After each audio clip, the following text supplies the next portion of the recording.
A Fleeting Farewell. Written by Just Thinking Drapples. Read by Arashi. "Do you have everything you need?"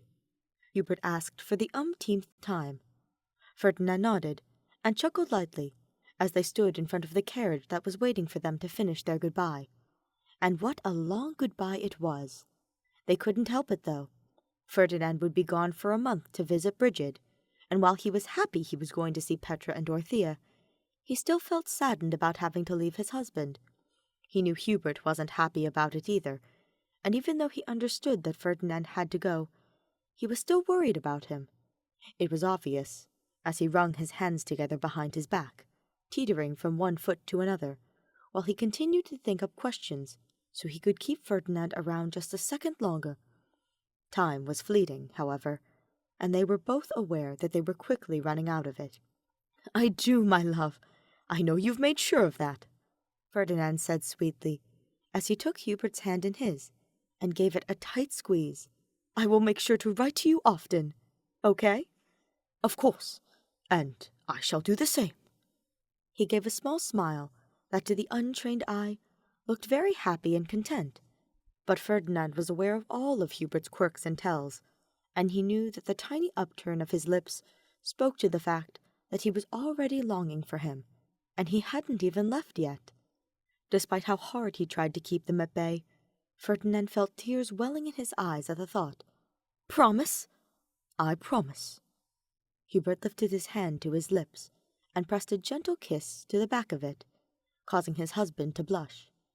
Then he pulled Ferdinand into a tight embrace, allowing the beautiful mixture of his perfume and shampoo to waft around him as he placed his head on top of his. "I will miss you so much," he whispered, and it was so soft that Ferdinand almost didn't hear it. "I'll miss you too, darling," Ferdinand replied, as he felt the tears in his eyes begin to trail down his cheeks. As they held one another close, the moment felt as though it lasted for such a long time, and yet as they pulled apart, it felt far too short. "It won't be forever, though, and I'll be back sooner than you know it," he said, though it was more for himself than for Hubert. "I'm sure you will." Hubert cupped his cheek and leaned over to kiss away the tears from his face. The gesture made Ferdinand's heart flutter and ache all at once, and he sighed. It pained him to leave him.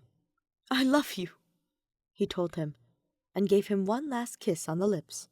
"And I you." Then Ferdinand pulled away completely and stepped towards the carriage, waving goodbye one last time before closing the door behind him. Yet, as he watched Hubert from the window as they started out of the city, he felt a longing ache in his chest once more, and knew that this was going to be a very long month.